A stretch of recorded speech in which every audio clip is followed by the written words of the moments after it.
All right, good afternoon, ladies and gentlemen, friends and family all over the world, especially in the US. We just want to say a pleasant good afternoon to another episode of Real Talk with Ian and Ian. Today, we're just really excited because we have one of many, but we have one of Team USA gold medalists in studio today. And we're just so excited to get to know about this fantastic, fabulous lady. So before we hear from her, I'm going to put you over to Ian Thomas. And Ian Thomas is the health and wellness specialist. He'll tell you a little bit more about himself. All right. Good afternoon to everyone that have tuned into this another episode of Ian and Ian Real Talk. You all know that we have gone wide, near and far, so as to bring you the best. Somebody who is able to inspire, motivate, and basically educate you in whatever way. Wherever you are, we try to find a way to meet you there and elevate you, uplift you. And this afternoon, we are so happy to have on our platform no other than Mrs. Mary Wineberg, who is a teacher. So when we talk about etiquette, this is the lesson. You all gonna be educated. You all gonna love it. And we just want to say welcome, Mrs. Weinberg, to this platform with Ian and Ian Real Talk. Thank you. Thank you so much. I am so happy to be here tonight. So I look forward to this. All right, Mary. So, Mary, I'm trying to figure out where to start. You have so much going for you as a educator to Olympian, and now you're a teacher, and you're doing so much for yourself. But we just going to start out with the track and field. We just want to start out exactly. We're going to go into for you to tell us a little bit about your background. Just tell us exactly what part of the state where you were born, and when did you first thought about the idea about running? So I was originally born in Brooklyn, New York. So I'm from the East Coast. Currently, I live in Cincinnati, Ohio, and I call Cincinnati my home, of course. I've been here since I was about 4.5 years of age. What really got me into running? I actually ran in a race in New York at the age of 4.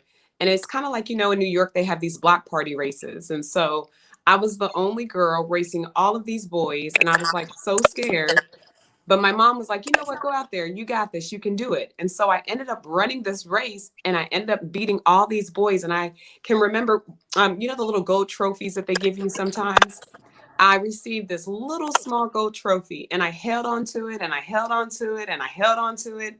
And then after college, when I decided that I wanted to try to run professionally, I'm like, let me go back to this little gold trophy that I received.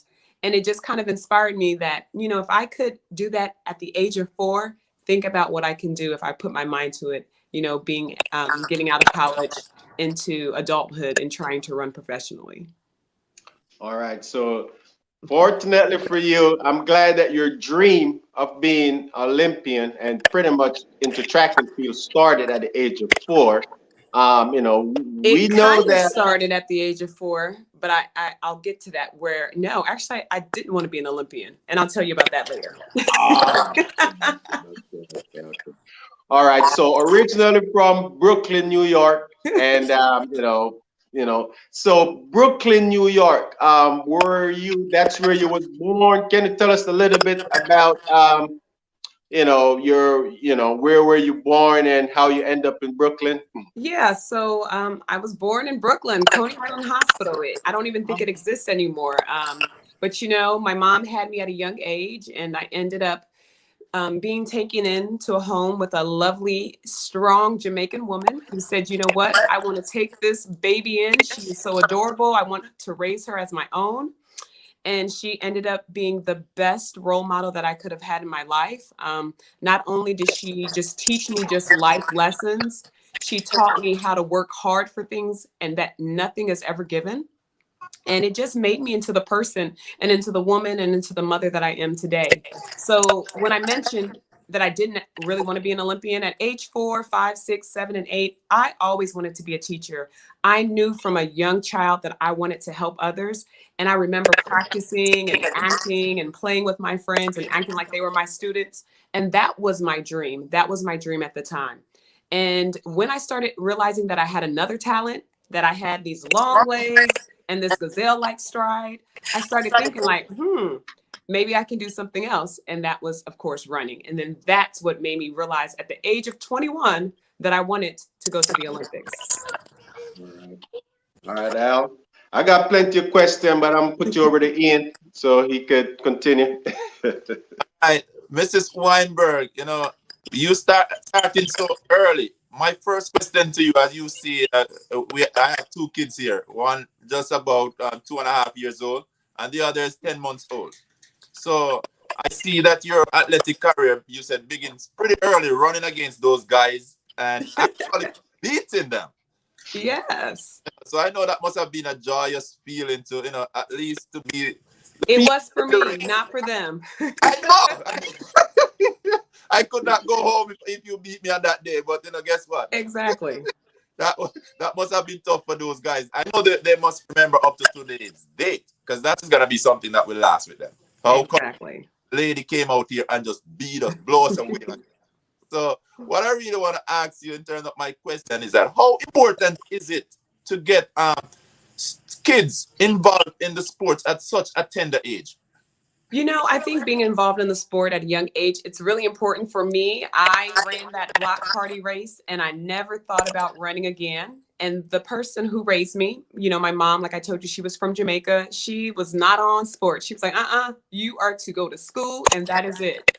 So it took a lot of convincing her to get her to open up, to even allow me to run in high school. I can remember begging and begging and begging her. But I think it's really a good thing to get the kids out there and involved in something. It shows them, it gives them guidance.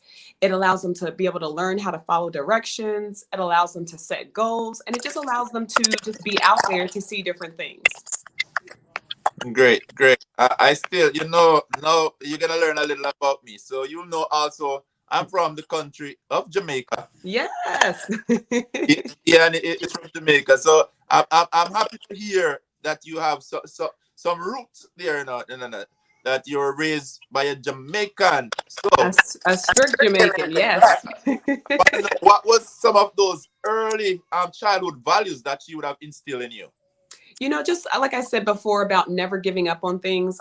She was raising me by herself, and her one thing that she told me is that I am always going to make sure that I do my best.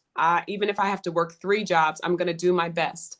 And I remember her telling me one thing, because, you always get to a certain age where you think you can do whatever you want to do.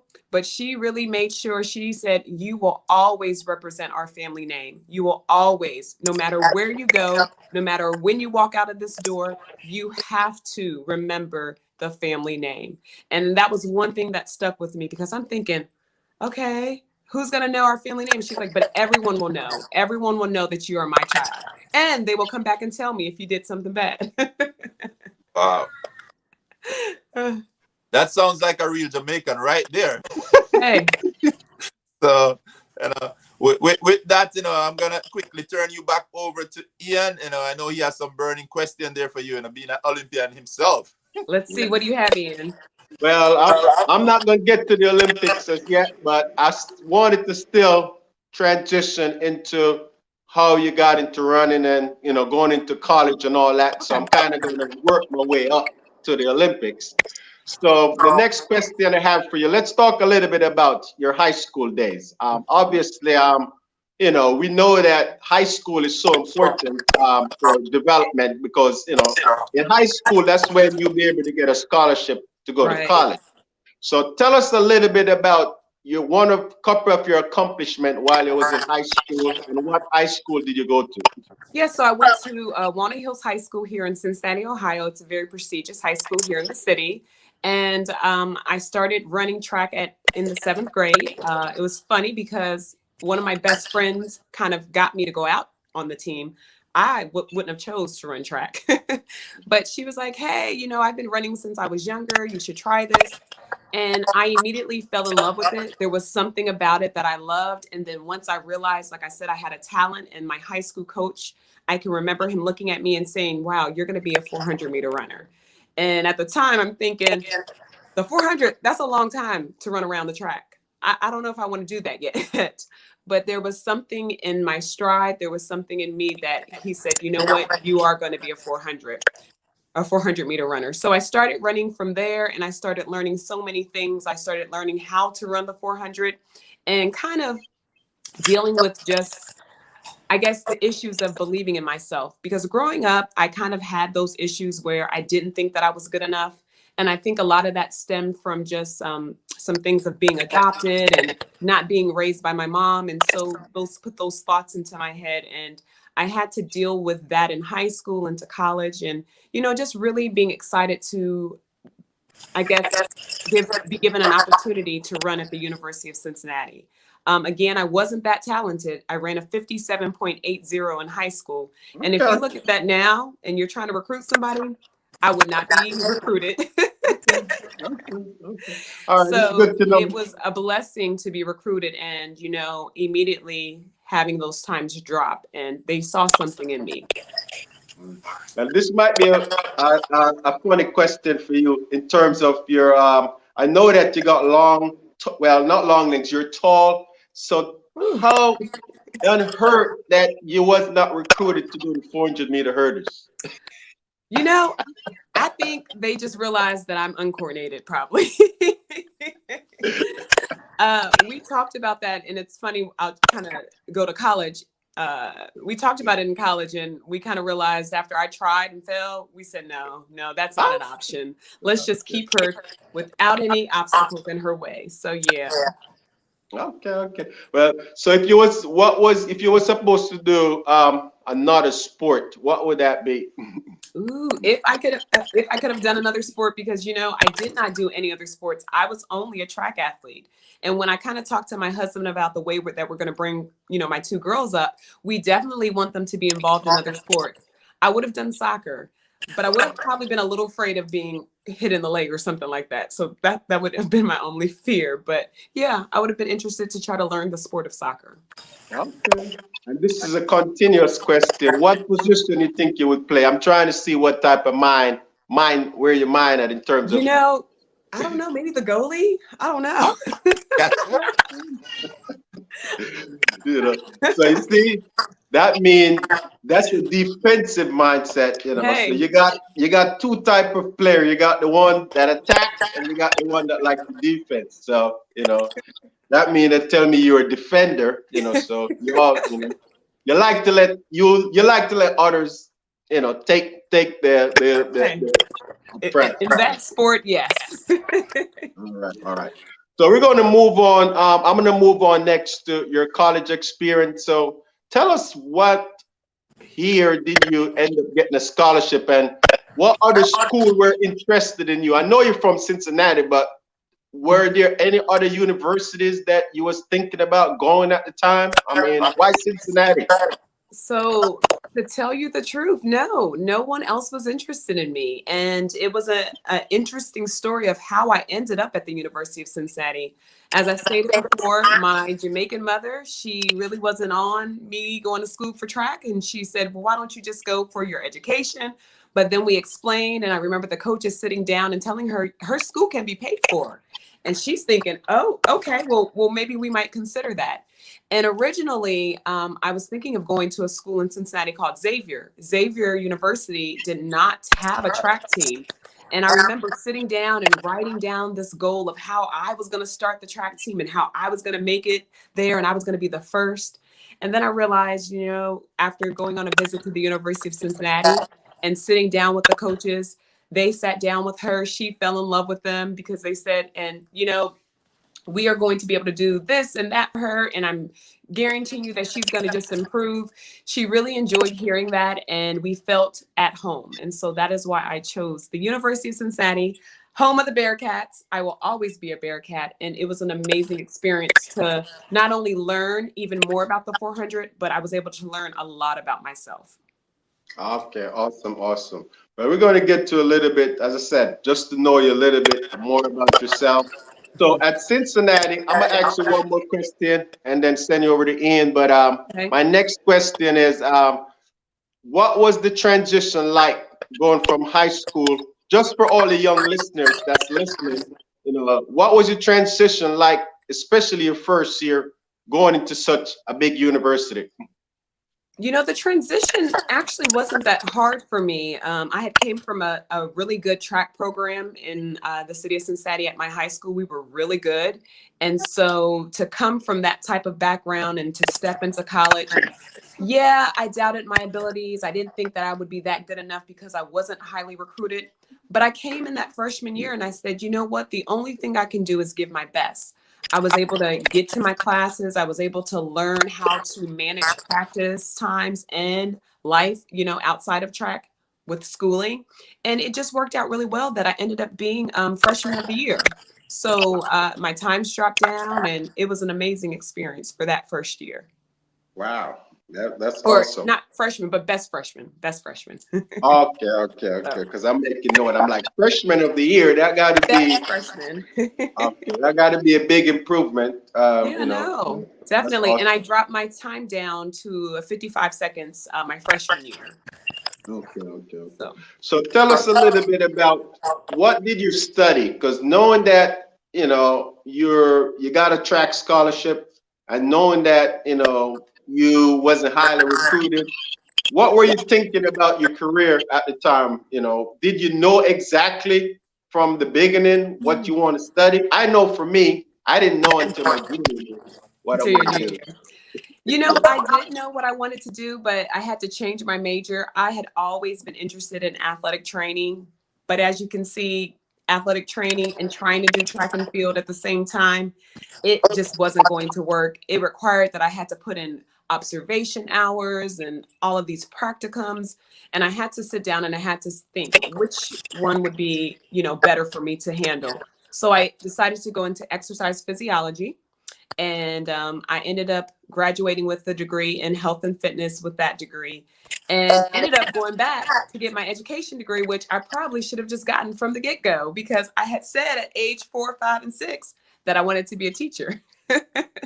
So it's Right, again interesting how your journey works out. right. Awesome. Now over to you, Ian. Okay, Mrs. Weinberg. Not to take you back too far, but for me, I just want to know who was your early role model in life as a child growing up, and why did you choose such a person? I had a lot of different role models.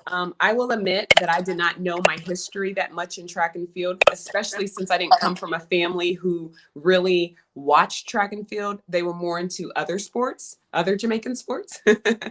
But one of my role models, I can remember there were a couple of young ladies at my church. So I grew up in the church.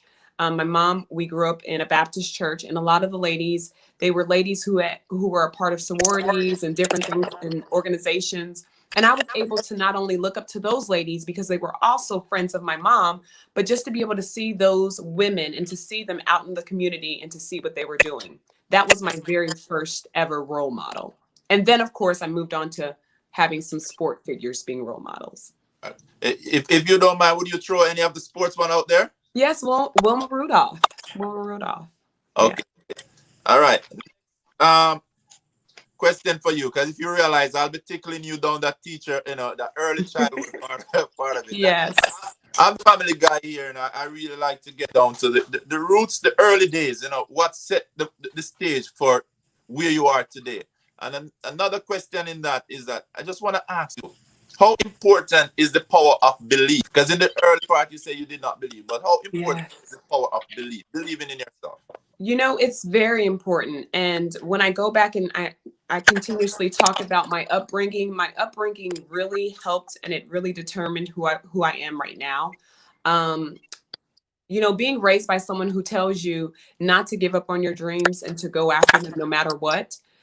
Yeah, it went through one ear and it went through the other because I'm thinking, oh, but I'm not good enough. I wasn't good enough to be recruited. I wasn't good enough to have these colleges who were interested in me. And so I told myself, and I kind of kept talking myself down, when I would get closer to different competitions and different competitors and not really thinking that I could be the best that I could be. When I realized that I had to stop that and, really talk about that word, believing in yourself, that for even just young athletes who might be listening right now, or even individuals and adults, believing in yourself is that one thing that you must do. Because if you don't believe in yourself, does it matter that someone else believes in you? It doesn't. You have to be that big person. You have to believe in yourself. My question, the next question was where you trod right into, because, the fact that I listened to your career part, you said you went back to school for education. And Yes. for me, I want to know the why. What drive you to go back? You have said you went into health and fitness, which most people think, man, this is going to be the field of passion. Somebody being an Olympian, everything. Then health and fitness, it would be the perfect career path for you. But instead, you seem like you're more passionate about learning and teaching kids. I am definitely. And I realized that after retiring from the sport in 2014, I sat down and I said, you know what? I have always said that once I retired, I would go back into teaching. And I actually left a teaching job to pursue training for the Olympics and to pursue running professionally. And so when it was time for me to hang up those spikes, I knew that it was time for me to get back into the classroom. I knew that the youth and the children of today, they needed to see me. They needed to hear my story.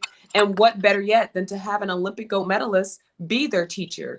And it's been amazing just hearing my students, and they go home and they tell their parents, oh my, mom, dad, you won't believe who my teacher is. You won't believe what she has done.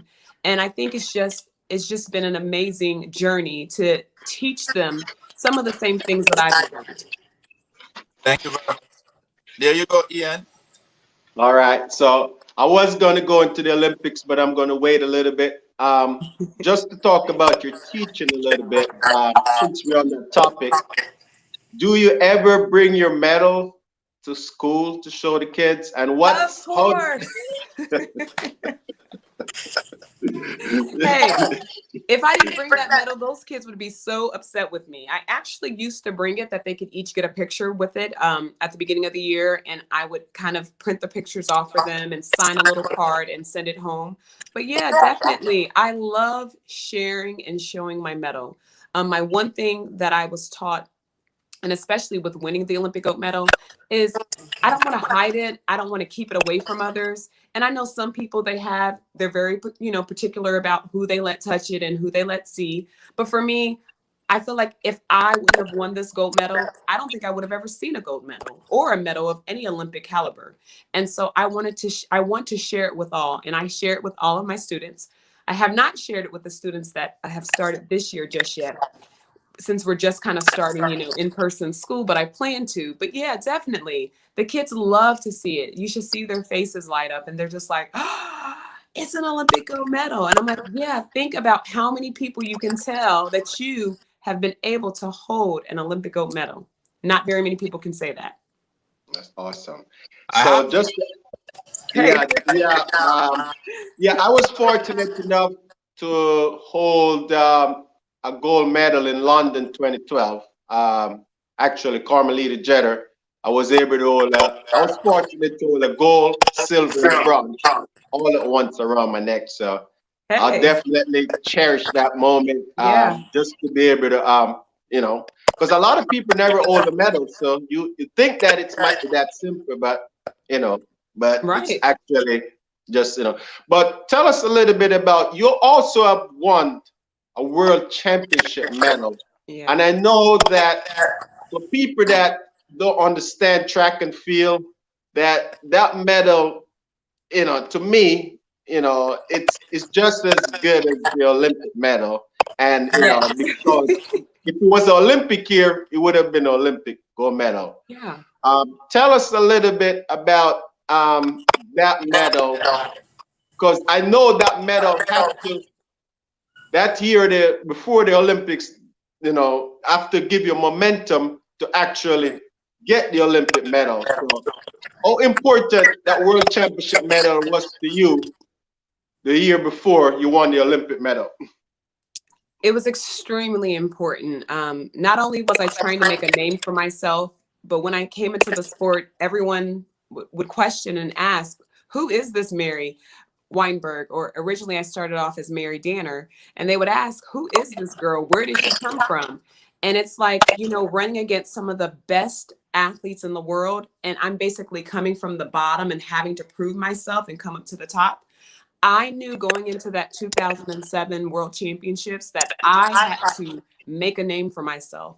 So not only did I make it in the Open 400, I ended up being ranked top 10 in the world on the 400 that year. And I said for the 4x4 that I was going to do whatever I needed to do for my team in order to, you know, allow us to win. So that stage set me up for that believing in myself as well. I was able to just know that, wow, if I could do this on this stage, it's just like the Olympics, but it's just a different year. So now I just have to come back home, regroup, recharge, really attack my workouts the same way that I did in 2007 to be able to repeat itself. And I was so happy that things worked out the way that they did. All right, all right. So we're talking about some of the good moments. Just explain to us, and for all the viewers and athletes or just regular people, just tell us a little bit about some of the challenges that you face Oh, goodness. being a professional athlete. I know that it looks like a bed of roses because you're traveling and you're in It's not. Switzerland, you're in Germany, and all that stuff. It is not. It's stressful. Any challenges you like to share with us during the way? Definitely. I will share a couple actually, you know, so like you said, everyone thinks running as a professional athlete, it's all roses and it's perfect. But no, we go through so many different things, whether it's injuries, whether it's just trying to get into meets, whether it's trying to make ends meet with sponsorship deals or just shoe companies and finding that appropriate agent.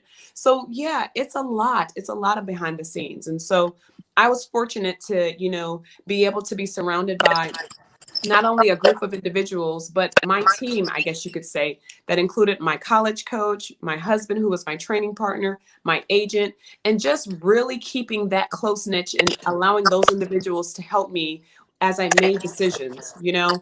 So I can remember I had a foot injury for some reason. I don't know if I stepped on my foot wrong and something happened while, you know, racing on the track, but they told me that I couldn't run. They were like, you need to take the next 3 to 4 to 5 months off. And I'm looking at them like, no, I can't. I need to run. And I remember sitting down with this doctor, and he's a really, you know, well-known doctor, and said, this foot, something's going on here. We don't know if it's a fracture or whatever. And I just remember looking at him and I said, I have to run. So I don't know what we're going to do to figure this out, but I have to run. And so, you know, I went home and I prayed about it. I prayed about it for a while, because I thought, if I lost this time with running, I don't know how it would affect me for the major meets and even for the Olympic Games. And, you know, about 4 days later, I don't know what magic happened, but my foot stopped hurting. And I just said, you know what, thank you, God. And I just went out onto that track and kept doing what I was supposed to do. So if I would have listened to them, where they told me that I was going to sit out for 5 months, I would have missed out on some really big, serious meets. So I learned how to learn my body as well. Okay. All right. Are you ready for Ian, or you want me to play this video before the Olympics? Yeah. Let's answer the quick one before her go, since we're right there. I don't want, you know, I like to get it right as we're there.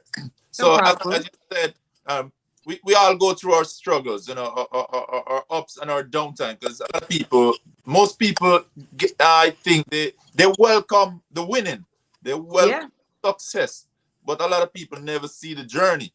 Or, you know, even when you're going through it, not many people care what is happening. They could care less. But, you know, once they see success, everybody is there with you. You know, if you even look at social media, people follow people who they see successful and everything. That's who they want to follow. The person who's just trying and need that help, not many people are there for them. And that's why I'm happy that you're a teacher. You chose to become a teacher, because that instilling those critical values at that tender age is very important. But the question I really want to ask you is that in these times, where do you go for inspiration to take you through? So it's funny that I have this here, but I actually go through a lot of different places. So this is my journal. This is what I write in every single day. I kind of call this my Bible. Not only do I pray, but I read my Bible, but I also write. I write a lot. And there have been, like, this year has just been so difficult and just so different. And it's just like, I don't even know where we're going to go from here. But at the same time, I have to make sure that we still stay positive and we still keep doing the things that we need to do. And for me, this inspiration was to get a book out there, to get a children's book out. And I remember writing in this journal, I said, I want to write a children's book. And it's like, once I wrote it down, I kind of closed the pages and kind of didn't really think about it again until I went back into my journal. And I said, okay, well, what are some of the steps that I want to do to get to that? And during this particular year, I was able to not only produce the book, but also get it, publish the book. And it's my children's book called I Didn't Win. And it was an amazing opportunity for me, not only as a teacher, but also as this Olympic gold medalist, to share how there were several times that I didn't win. And it would mentally affect me, it would physically affect me, but I never gave up. And that's what I want to teach kids, is that you're not going to win all the time. You're going to have to pick yourself up off that ground a couple of times, maybe even 5 times, but you should never give up. And this little boy in the book named Jackson, he works really, really hard. He sets the goal, and you'll have to find out by reading the book to hear or see what happens. Yeah, definitely. I tell you, I have 2 kids, and so far I've been stocking books for them. So that's definitely going to be one of the books that I'll stock. And for the viewers, definitely, I say you really want to get a book that is written by a champion. Yeah. So thank you for that. The next question for Ian, go into that, because now that you show me that journal, it brings something back to me, and it's even with my own life story. I see things start changing as soon as I start writing my vision down, writing my goals down. As a teacher, could you basically say to not just a student, because many of us as adults, we miss this critical point in terms of writing our vision down, our goal. How important is this, Mrs. Wineberg? It is very important. Even with my second grade students, I talk with them about writing things down. You must write it down. You must say it over and over to yourself. You must visualize yourself doing those activities or that dream or that thing that you want to accomplish. And when I started really doing it and just writing things down and keeping a little reminder of some of the goals that I wanted to hit, I started to see a difference. I started to see, oh, wow, this is a constant reminder, which means I'm going to push even more each day to try to get to that goal. And so one thing that I like about on my journal, and these are just a couple of sayings that I really appreciate, where it says, be creative. It says, think freely, seize every opportunity, laugh out loud and often, because you must have fun when you're doing things, make your heart sing, envision greatness, because greatness lies within all of us. And my favorite, don't wait for tomorrow. Today is the day. You know what I hear right there? I hear another book coming. Hey. All right, Ian. Life lessons from an Olympic gold medalist. There we go. Thank you just help. You know what? I got to write this down. I got to write. See, I'm opening up my journal, getting my pen. No, I just. And I'm writing that down. Life lessons. Yeah. Those are, I know after the show, I'm gonna replay this to get these, myself too. There you go, Ian. Thank you very much, Mrs. Weinberg. No, that's just so awesome about the journal, because just you looking and reading at your journal now, it's just really so powerful. It just really, it really, when you write things down and you're able to go back and see it. So, I mean, it's just amazing, man. And I just really just got a little moment right now, just seeing how powerful journal is. Just to continue doing so, and especially from a teacher and Olympic gold medalist, just going around and saying that. So we're going to talk about some of the stuff that you're doing, but for some of the viewers, I just want them to see a little bit about a few of your accomplishments. So we got a little video that we're just going to flash back. Okay. Probably seen it several times, but we're gonna still play. No problem.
right. I love So, it.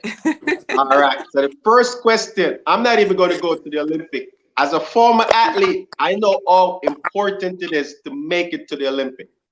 Take us back to the Olympic trials. Just give us a little flashback Woo. to share with us what was the experience like when you crossed that finishing line and you know that you was going to Beijing, China. Well, when I first crossed the finish line, if you go back and you watch my race from the Olympic trials, you would probably be thinking, oh my goodness, did she make it? Did she make it? What happened? Because I fell across that line. And I can remember my husband and my coach, they were in the stands and they're like, oh, she didn't make it. She didn't make it because they didn't see the scoreboard yet. But I crossed that line and I went into the race saying, no matter what, I'm going to cross that line, whether I'm falling across the line, swooping across the line, I don't care. But yes, when I crossed the line and I looked up and I'm literally laying on the ground and I see my name as second, I was so excited and so happy because not only did I work 4 years, but I worked 8 hard years. I remember trying out for the team in 2004 and not making it, coming in dead last, like last, and really realizing that, wow, I had to learn the journey. I had to learn how to accept failures and I had to learn how to keep pushing myself.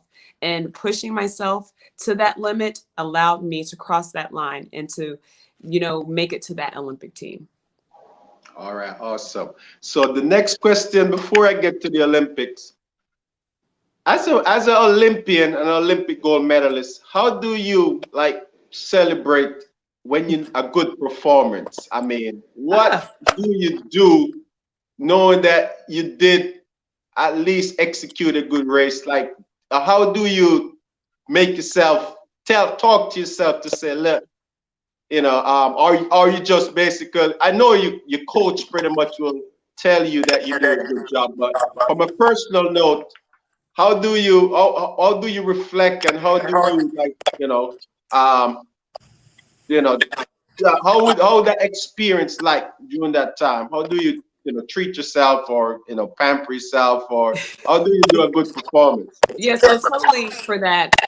Obviously on race day, and you might know this, don't talk to me on race day. I'm not talking to anybody. I am focused. All I'm worried about is getting to that line and executing that race. And I remember seeing my competitors and we're friends. Even in the 400, we're friends. But on that day, oh no, don't talk to us. We are all about, our races. So for me, being able to finish the race and at the end, I love to watch back on the video and kind of sit down and talk with my coach some of the things that I did correctly and some of the things that I needed to work on.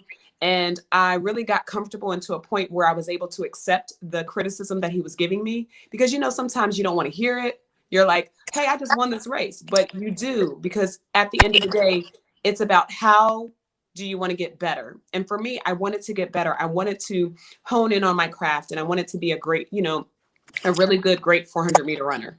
So another thing for me after running and doing and having a good race is just the ability to just relax.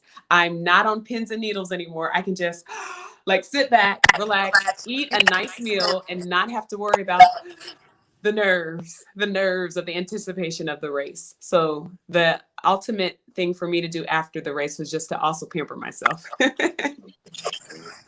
Yeah, it's so funny because we did an interview with Siobhan and Jamie Neeson, and they're the opposite when it comes down to competitiveness.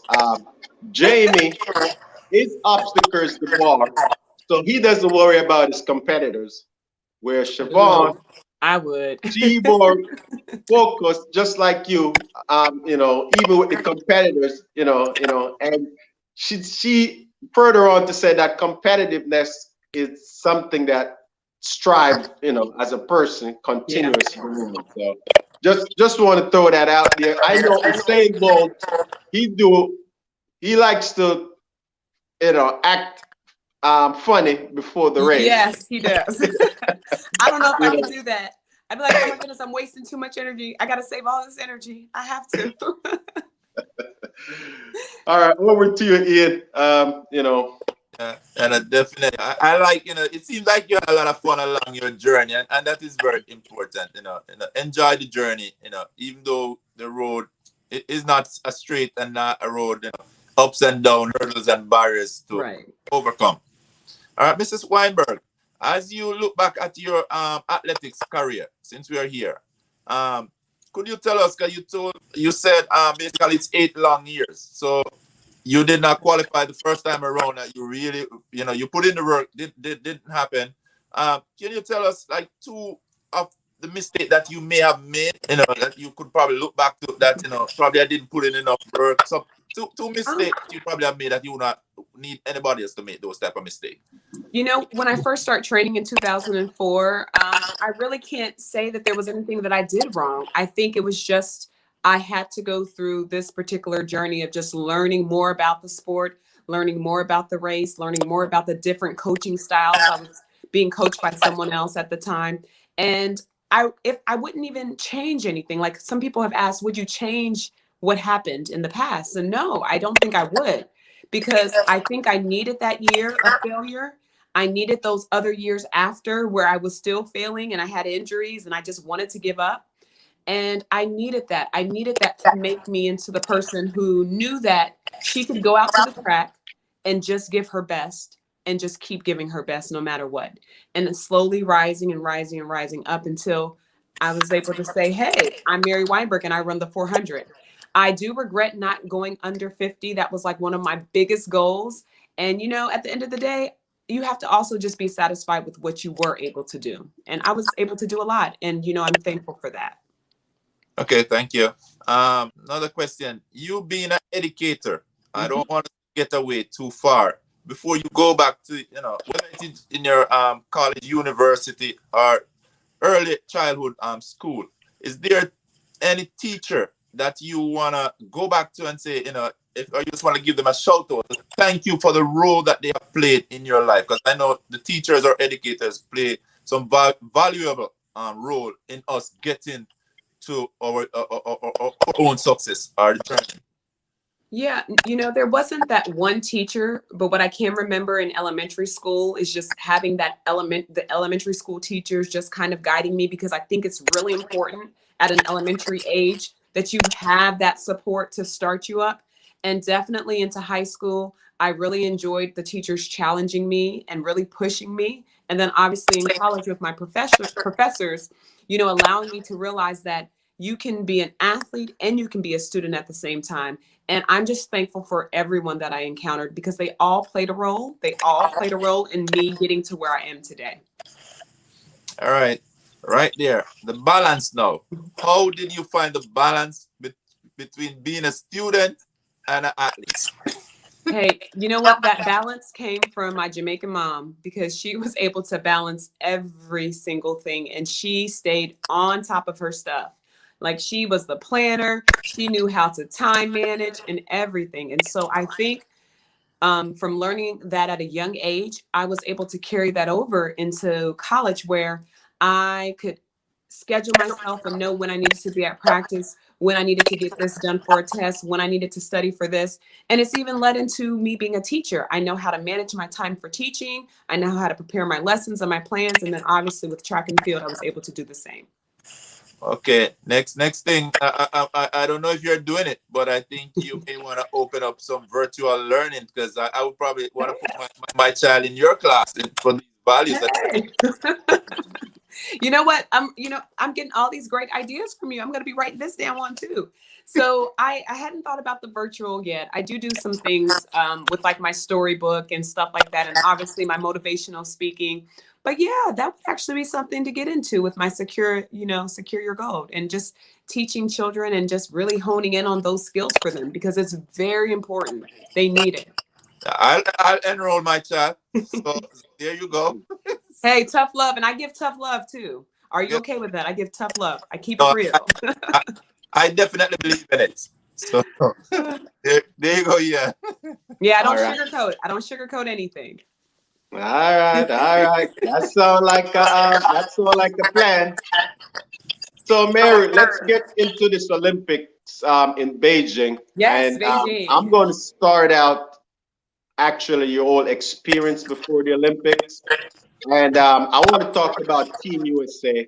So I want to ask you a little bit about, obviously, I have a lot of respect for Kobe Bryant. So I just want to ask you, what was that experience? At the time, meeting Kobe, we all, I got a lot of pictures. That's one I regret never have. I took a lot of pictures. I wasn't lucky enough to walk and come across Kobe.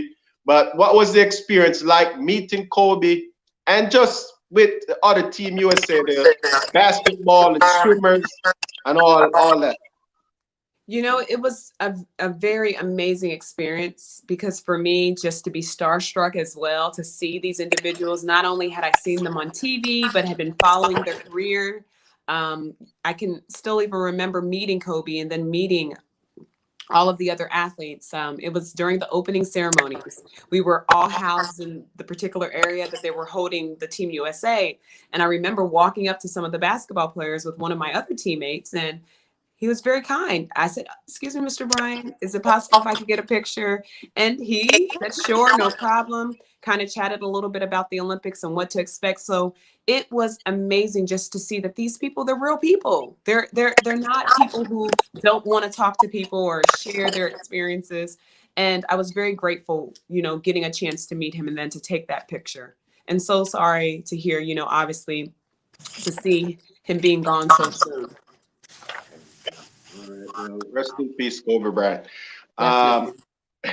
So my next question is, so tell us a little bit about, I know that you have ran the 400 and you have ran the relay, and I Yeah. know that the 400, might have didn't go according to plan, but how much did that inspire you to come back and run the relay and run such a fantastic opening leg on the 4x4? I wanted to cry after that open 400 race because I had a goal. My goal was to make it to that final in the 400 and to just show Team USA what I could do. And I realized I gave myself, I think 10 minutes. I gave myself 10 minutes to be mad, to be angry, to be upset. And then I realized I am still blessed. I still have another opportunity. I still have another chance. And some of the, the other athletes that were on the Team USA team, they may not have had that second opportunity. So I wanted to take that opportunity and I wanted to utilize it to the best of my ability.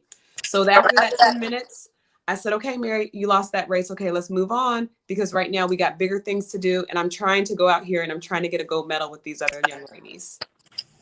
All right, awesome. My next question is, it seems to me that you have a great relationship with Allison Felix, which is, to me, one of the all-time greatest female runners. The GOAT. All right. So just tell us, what's the interaction like, going out there to run a relay, knowing that, you're going to do your part and then, you're going to hand off to another person and, another person going to hand off. What was the experience like? Do you guys talk to each other before about the race, or everybody just focus on their own individual leg? So, we do get together. We have to practice our exchanges. And then obviously when the coaches are ready, they tell us the lineup and, just to be comfortable to know who we're passing the baton along to. It's kind of an interesting story with Allison. We made our first team together in 2003. It was the Indoor World Championships. That was my first team coming out of college. That was her first team as a 16-year-old. And at the time, I had no idea who Allison was. I remember opening up my door and walking into my room, and I'm like, "Oh, this is Allison Felix. She's my roommate." I'm like, called my husband, like, "Chris, Allison, she's my roommate." And he's like, "Mary, calm down, calm down." And then we started talking about all of her stats, and I was like, "Oh, I had no idea." And just from there, we've had, just an amazing, just budding friendship. She is such a kind young lady, and she inspires so many. And I'm so thankful that I was able to have her on several teams. So, yeah. Definitely. All right. So we're going to talk about this medal presentation. Kind of share with us what the feeling like just hearing the national anthem played. What were you thinking? Were you crying or smiling? Can you remember? It's going to bring us back a little bit. What was the joyous moment for you? Actually, I wish I could have had a redo of it, because you know how like you always tell people what you're gonna do when you get that gold medal. You're like, I'm gonna cry, I'm gonna bite it, I'm gonna just be so crazy. I think when that moment happened, and especially for my other teammates, and I'm so thankful for those ladies, because, you know, without them, I wouldn't be here today. But it was just the ability to just look over and just see that we were able to do this, and to have that medal being draped around my neck, to hear the national anthem, to be singing along with it. And I had so many emotions. But, you know, I didn't cry. I didn't cry probably till afterwards. I probably didn't want to mess up my makeup, you know, but it was an amazing opportunity. And when I think back to being on that podium, I think, wow, this little girl from Brooklyn, New York, this little girl who was adopted, this little girl who was raised by a wonderful Jamaican woman, this girl who didn't believe in herself, this girl who struggled with self-esteem. She is now on this stage and she made history. All right, very, very awesome, awesome. Another thing that I'd like to ask you, I know it's a privilege to go to the White House and Yeah. meet the president. Did you actually have that experience, and how was that? I did. The experience was really nice. You know, they got all of the athletes together in Washington, D.C., and I was able to, you know, tour the White House and meet the president at the time. It was really nice. I always stated that I had wanted to go back, you know, obviously to meet the wonderful, our past president, Obama, but I didn't get a chance to. And I was like, but, you know, getting that opportunity and being able to even take pictures and have something to show from that experience. Again, another thing of just being able to show my children too, my two daughters, like, wow, look what your mom did. They're kind of young right now to fully understand, but I know that they'll be ready to take that all in and enjoy it. All right, sound good. It's a pleasure. Over to you, Ian. Okay, I just want to say we really embrace those days, you know, you celebrating that gold medal, the journey, the accomplishment. I just want to say thumbs up to you on the hard work. It paid off, and it paid off big. So my question here to you again is, how much winning this gold medal and just being there with these extraordinary athletes to make it to the top, you know, you got to be good to make it there. Yeah. Just to get to the Olympic, you had to do exceptionally well. But I just want to know, how much did this do for your self-confidence? It did a lot for my self-confidence, because, you know, like I said, starting off in this sport, not even really knowing the names of other individuals or kind of their accomplishments, and coming in with no accomplishments. I had nothing. I remember at a race, they were like calling everyone's names, saying everything, NCAA this, NCAA that. And they're like, and we have Mary Weinberg, crickets. And it's like, you know, this is amazing. It's amazing to be here and to be able to say, wow, I did it. And wow, I made the Olympics. It's just sometimes hard for me to even believe that it happened, you know, but it's like, I know that it happened because I have this gold medal to show. And I'm just so thankful for it. So thankful. All right, since we're on the medals, I just want to say, all right, of all the medals, the awards, the accomplishments, what would you say is the most standout moment for Mary Weinberg? I would have to say, do I have to only say one, or can I say two? Say two or three. So two for me would be 2007, crossing that line to make my first World Championship outdoor team. I think that set the stage. It allowed me to see that I was capable. It allowed me to see that I could do it.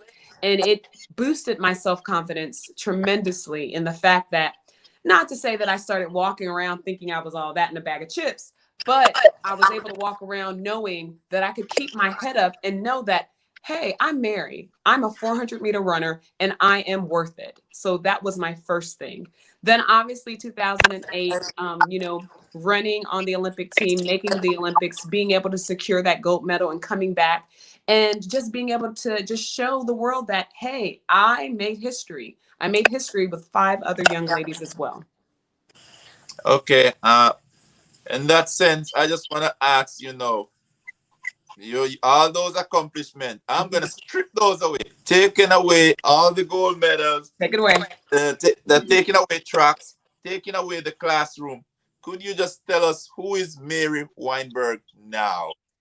I am a young, I still call myself young, but I was going to say I'm a young woman who wears many hats. You know, I love to give back to my community. I love to be involved. I love being a mom. I love being a wife. I love being a friend. I love being a sister to so many individuals. So who Mary Wineberg is, she is a fierce woman who doesn't back down from a challenge. She will tell you that she has a lot of different goals that she wants to set. She loves to inspire. She loves to motivate. And really, that's it. I am out here to do big things and I'm not stopping. I love it. And we're gonna have to make some clips of some of these quotes. Hey. You're making some great quotes, and we're gonna duplicate some of them in some short clippings, because they're very. You got to be your biggest fan. And so I'm really excited for just being able to be given the opportunity from the Olympics and being able to transition from the Olympics to teaching. And then even now to having my own business and doing, just the things that I'm doing out here. I'm happy that I had all of that kind of planned and, situated out. So. Yeah. All right. Before I turn you over to Ian, I'm going to ask you one quick question. As a young father, young parent, 10-month-old and a 2.5-year-old. Yeah, I know your kid's a little older. Ooh, yes. What are some of the things that I should look out for? What encouragement in terms of this journey to prepare me to deal with the next 5 years? I just say 5 years. You know what? There is nothing that I can say to prepare you because parenthood, it's amazing. It will allow you to do things that you never thought you were going to do before. You will look at yourself like, did this child just do this? Oh no, what am I going to do? And they have you thinking that you're going crazy, but you will be the best parent because you are prepared. And no matter whatever you do, whatever you say, at the end of the day, for me, I know whenever I'm having a bad day, I just look over to my two lovely young little girls, and I'm just like, wow, I was able to bring these lovelies into the world. And no matter what's going on, they will always have my back and they will always be here with me. So. Really appreciate it. I'm gonna turn it over to Ian because if I start down this parenting, I'm enjoying every moment of it. That's Thank you, Ian. All right, Ian. That sounds like you got some real talk back to you. Hey, Mary. So I'm gonna go back a little bit on the track side just to get a little interactive, some little fun things about your career. Can you just tell us what's your favorite country you say you like to compete in, and why? Ooh, I think for me it would have been Zurich. I love getting the chocolates, and Zurich, just that stadium and the gift and the prize that they would give to all of the attendees. I really enjoyed attending that meet. Okay, excellent. Next question. I know that you said that you don't talk to anyone on race day. So now I'm going to ask. All right. So now that you're retired and you're not running anymore, maybe you could say, before a meet, how do you deal with the pressure that comes with wanting to do so well, but you got to wait until you run the race? What are some of the strategies you use to deal with your pressure going into that? Just keeping it easy, just being easy and not stressing yourself out too much. Because I know that there's some athletes who stress themselves. They stress. And I'm like, hey, you can't control everything. We can't control everything. But what you can do is relax a little bit, be confident, and know that what got you there will keep you there. And that's someone who I remember who used to coach me, the great, and he is amazing, Brooks Johnson. I remember him telling me that what got you here will keep you here. So don't try to change anything. Don't stress yourself out. Don't work yourself up. just be calm and patient and things work out. All right, awesome, awesome. All right, so that will bring me next to I want to talk about Jamaica a little bit, just one or two questions. I Okay. know that you was raised by a Jamaican mom. Do you remember, or you have any recollection, when did you get the first opportunity to visit the island, Jamaica? Yes, when I was younger, I think about 12 years of age, we went, and then we would kind of go every 4 years or so after that. But no, it's amazing. It's beautiful there.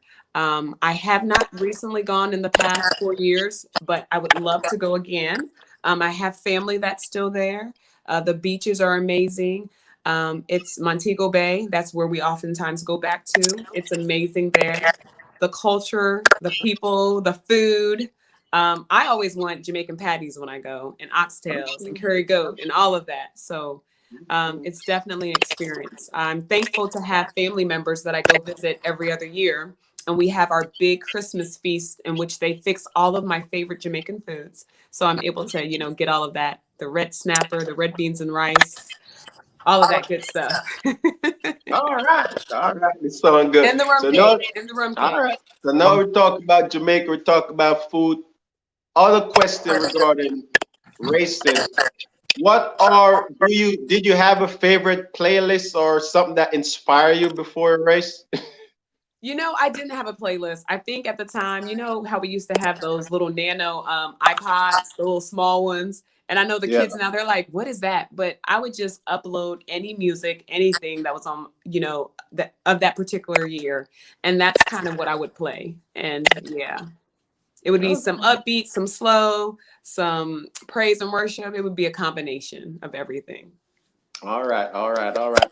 All right. Well, it seems like you have a wonderful, well, not Steve, you did have a wonderful career. So we just want to talk about life now.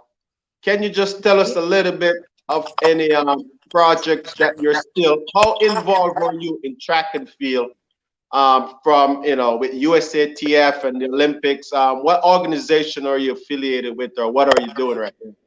Yeah, totally. When I left the sport, I said that I still wanted to always stay a part of the sport. I wanted to be able to not only kind of mentor the up and coming athletes, but just to be able to share my story with them and let them know that everyone's story is different. So I am currently the vice president of the USA Track and Field Alumni Association.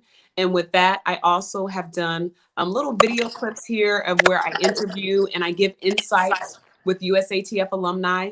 And it's been really amazing just to sit down and talk with, these alumni members and just educating not only me, but also educating everyone else to the things that they've done and the insights that they can give.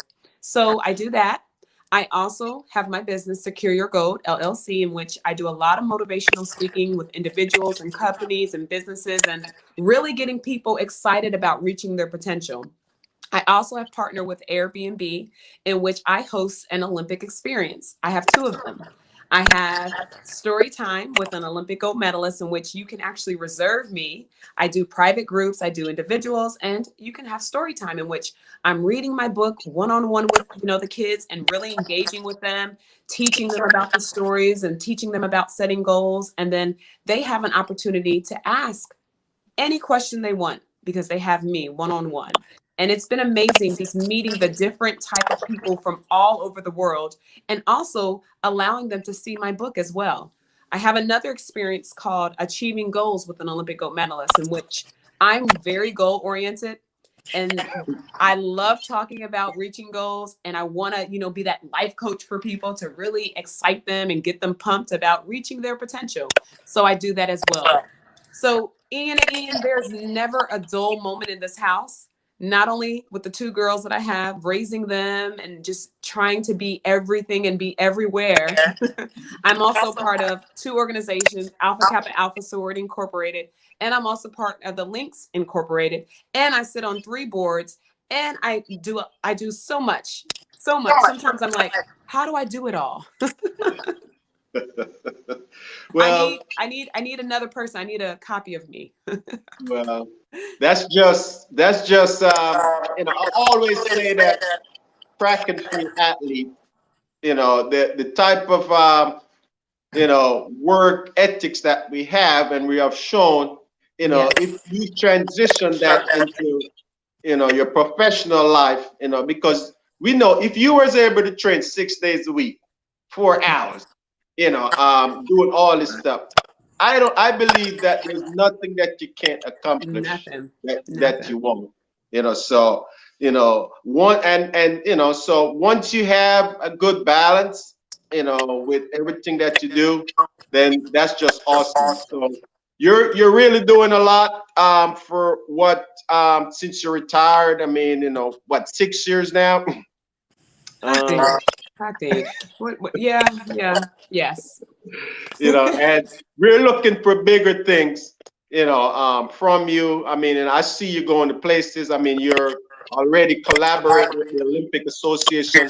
I think it's so important that you could read books to kids, and just share that experience and reserve a spot. I think we really need to have some more of these programs. So I give you all the kudos for what you're doing. I'm going to go ahead and play another video that talk a little bit about what you just shared with us.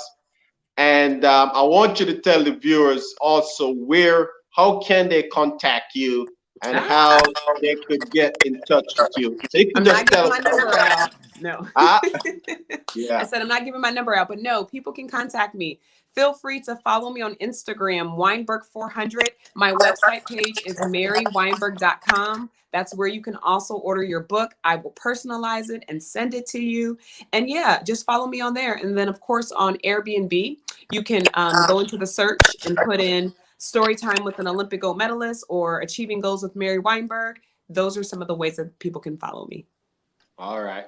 So we're just going to also play a little clip of some of the stuff we just talked about before we move on. Sounds good. My name is Mary Weinberg. I'm a 2008 Olympic gold medalist. I also am a gold medalist in the 2007 World Championships. I competed in track and field in the women's 400 and in the women's 4x4. So, for me, story time with an Olympian, I have been an educator for about 10 years. I actually left the sport after retiring and went back into education. That was my first job as a teacher. So for me, I encountered so many children struggling with always wanting to win. And yes, I am an Olympic gold medalist, which means I like to win. But there were times when I first started off in my career and I lost a lot of races.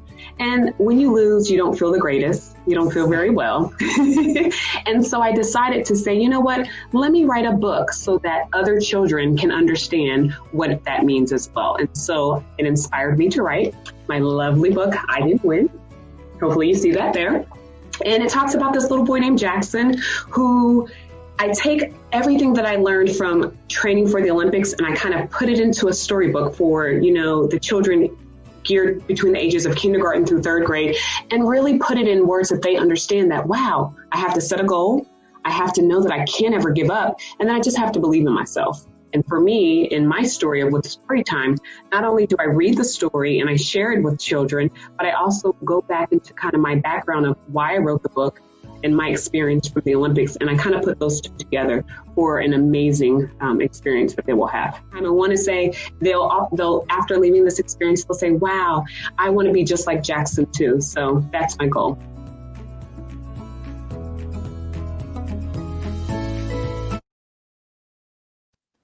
Da, da, da, da. Thank you. Yeah. So before we move on, I know we're getting close to the end. Just want to say a little bit, just people know a little bit about you, just knowing that.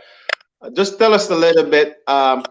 Just say something nice about your husband that you just love the world to know about, your family and your kids and all that good stuff. Yes, I have an amazing, supportive family.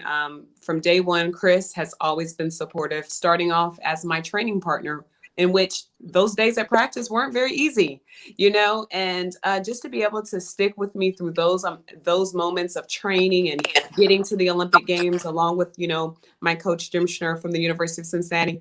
Chris has just been that awesome support person. And I want to thank him for everything, because without him, I don't think that I would have made it to the Olympic Games. And then to my two lovely, beautiful girls, Olivia and Brooklyn, I just thank them. I thank them for sharing their mother with everyone, for letting me, put my name out there. I'm, getting involved in all the things that I do, and just being okay with sharing their mom. All right. Awesome. Awesome. Awesome. Over to you, Ian. All right, Miss Mary Wineberg. As I listen in, I'm amazed the way you're able to get yourself involved in so much things, being able to handle it, being a successful Olympian, being a successful mother and wife, and so much things going on, and being So able, much. being able to really have control of it all. I can basically see that you're somebody who is able to balance very well. Yes, you have to be able to balance. And I couldn't have this interview go without touching a little bit on the pandemic, where so much people is worried. They're having it very challenging to find the balance. And Yeah. I know I can't touch all the field, but this is a pandemic that have affected the entire world. But where I'm coming from is the fact that you're a teacher, and I think this is one of the biggest problem we're having.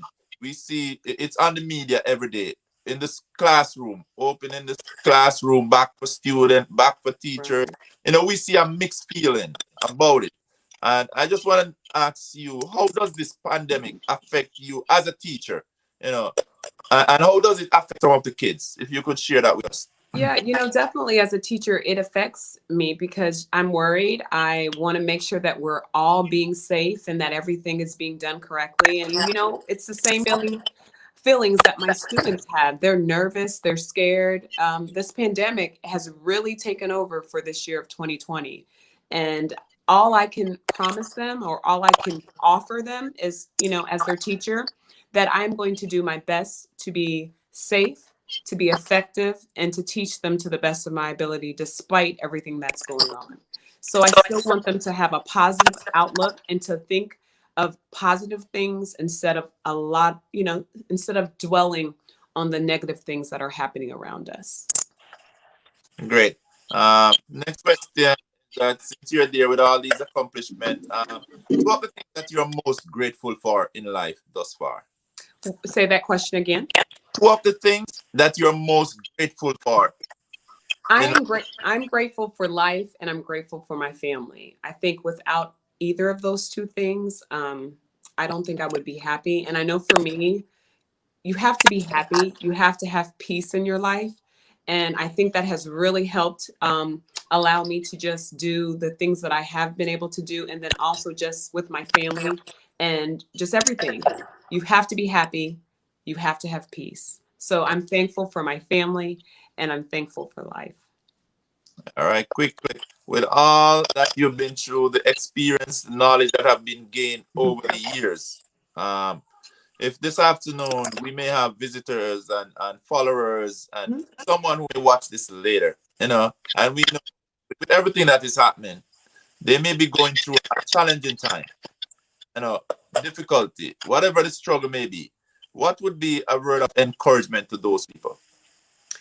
I would definitely have to say to never give up. I know that we're going through times in which we are thinking, enough is enough. I don't want to do this anymore. I can't do this anymore. But I want people to still have a positive or surround themselves with positivity, and to think that, what, this too shall pass. And that's what I tell everyone.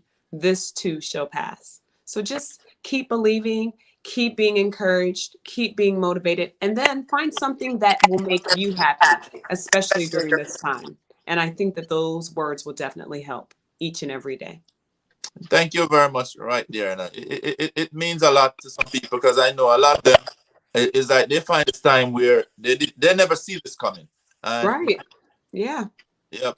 And right now it's time that they have to pivot. They have to. It's no if or but. They gotta pivot. Exactly. And it's important that they have that believe in themselves, you know. And as I say, stay positive, focus. I know that, guess what? It shall pass. So thank you. Yes. Find something that will make you happy. All right, all right. All right, so I got two more questions. Then I'll be, we'll be tuning into listen to my interview. So, Mary, you got a lot going on, and you got a lot of stuff that you're doing.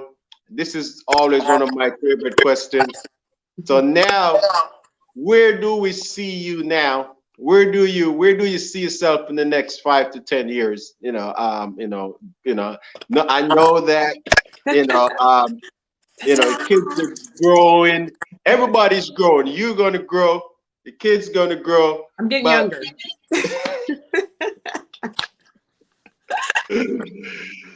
yeah, but where do you see yourself?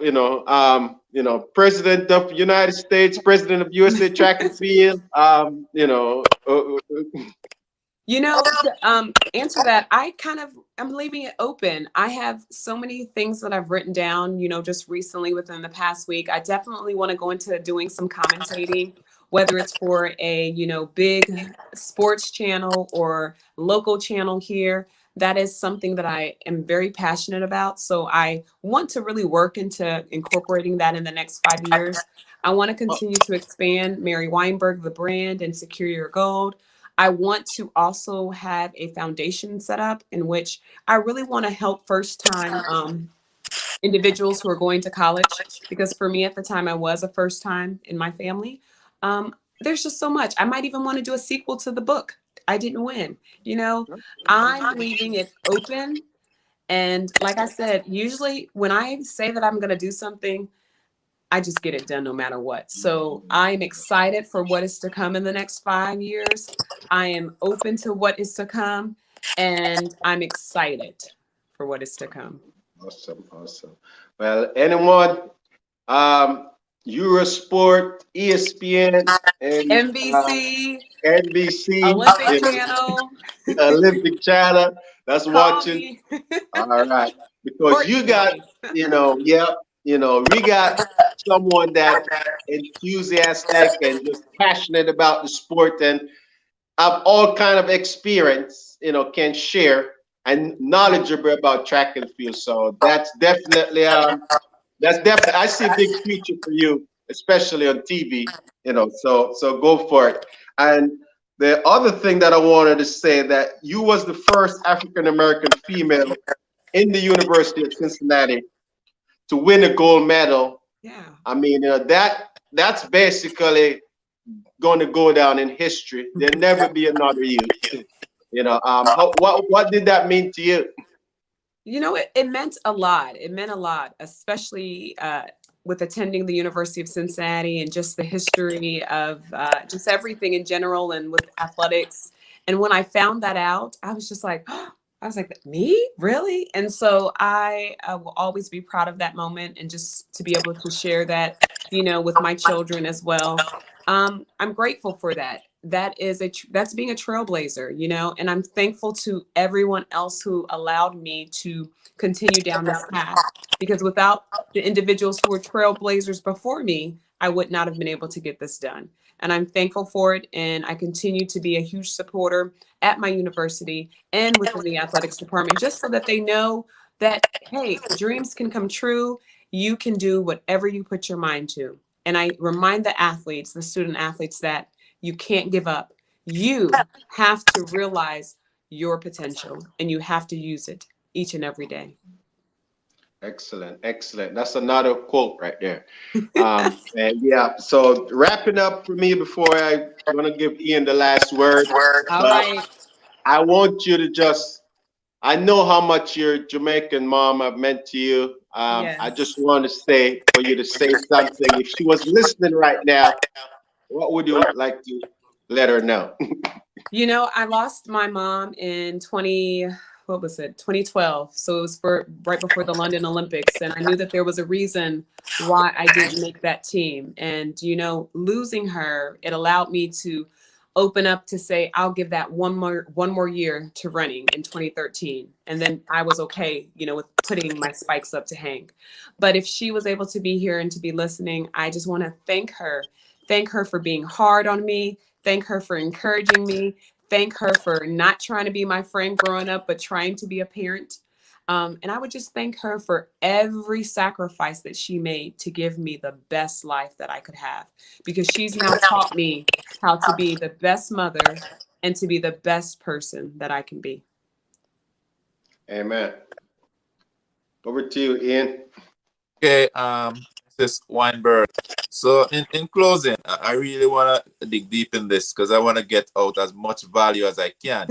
So, and I know, as we said, we're all faced with challenges at time and fear, you know. Yeah. The self, sometimes to just overcome self and that belief is challenging. So over the years, is there anything that like you wanted to do for a long time, but you know, but you just it scared like the crap out of you just to really say, I'm gonna go do this? Because sometimes you just fear the outcome. Sometimes we fear what people may say, but after all, you just went and you did it, and all of a sudden you just like, I did it, and that feeling, and just to tell people that you know they can do it. You know, I think after retiring from the sport and writing my first book, I think that was something that I was able to overcome, because not only did I disclose just things about my life and just sharing with others, and I was afraid and I was nervous to do that because then I'm like, ooh, everybody knows my business. But I had to step back and realize that someone maybe needed to hear my business, and someone maybe needed that to get through the next day, or to be encouraged to go after a goal or dream that they want, or to know that it's okay. So yeah, that was the one thing I think I would say, is writing that first book. And once I did it, I was like, whew, okay, I did it. I can do another one now. Yes, I just want to say we're so happy, you know, that you would have taken out of this schedule, because with all that we have learned that you're involved in, you know, your hands are full. Plus, you have you have kids and husband, your family to care for and tend to, but you're able to take out of that schedule, you know, this time to be with us. And Yes. I just really want to say we thank you so much. We really appreciate it. And I do hope that many will find value in what you had to say today, because you have said a lot of, I say, inspirational stuff. You have given some quote. You have been able to motivate people to show them that you're able to do all these things and still being a mother too. You know, it's amazing. And I just want to say we really thank you for taking this time out. Well, thank you. Thank you. I truly appreciate it. And I'm surprised that these two little ones have not busted through this door to say, Mommy, Mommy, because they typically will do that. And as you know, sometimes you just, your children, when they want you, they want you. You can't stop them. You can't go, oh. So yeah, thank you guys so much. It's been a pleasure talking with the both of you. And thank you for letting me share my story. And yeah, if anybody wants to, again, follow me, tell them to check out my website, maryweinberg.com, Instagram, Wineberg400. All right. Thank you. Thank you, Mary. And just remember that we always, once you come on this platform, we're going to be supporting you forever. So, Thank you know, you. just remember that we'll be following you. And I'm going to close with this video. You could, you know, if you want to close before, but I'm going to close with this one video that, the third video that, just going to recap some of the stuff that we talked about. All right. Goals can be tough, especially for kids. We have an Olympic gold medalist from Cincinnati who went from athlete to author. She recently released her book, I Didn't Win, to help children follow their goals and deal with disappointment. And we're glad to welcome Mary Wineberg, an Olympic gold medalist who has turned the page to a new chapter of becoming a children's book author. Mary, thank you so much for talking to us. Thanks, Clyde. Thanks for having me here. I'm very excited to talk to everyone. In your book, I Didn't Win, you teach young readers to follow their goals and to not give up.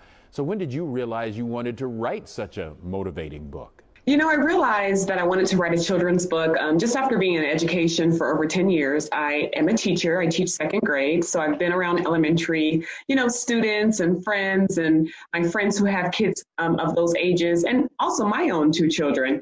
And I realized that children have a difficult time with not winning.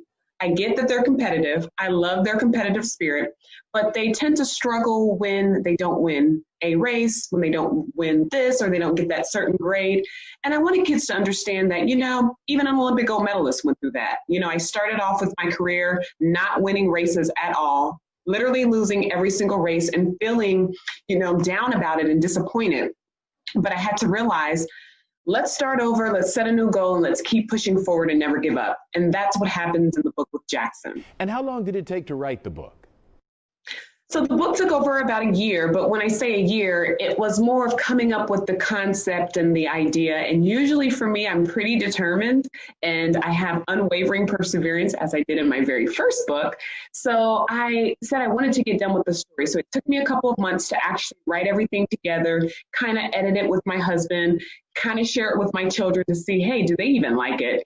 And then trying to find the illustrator was the biggest thing for me. I wanted someone to capture Jackson. I wanted someone to capture myself in the book, and also my children are in the book as well. And so once I found the illustrator, we kind of took a couple more months to piece everything together. And, of course, getting it back and sending it back to her and getting it back and making corrections. And then finally, with the final product, I was very happy. So what is it you hope people who read your book take away from what you have to share? Whether you're an adult or whether you're a child, I want readers to take from the book that no matter what happens in life, you can never give up. You also have to learn how to be able to set goals and be okay with not winning. And not to say that I want everyone to fail and to lose, but it's also the process of life. You have to learn how to deal with hard things and also with easy things. So in the book, Jackson, he wants to be the fastest kid in the state. He starts off with being the fastest kid in the county, but then he learns that, hey, did you give your best? Did you try? And that's all that matters.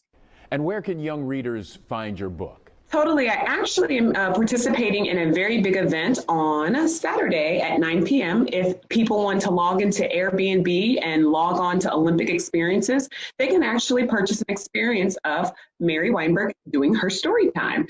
And if they don't do that, they can also go to maryweinberg.com, and the book is also on Amazon. All right, Mary, thank you so much for talking to us today. It's been a pleasure. Thank you so much. Thank you, Mary. Have a good one. Take care. Thank you guys so much. Thank you. All right. Bye-bye.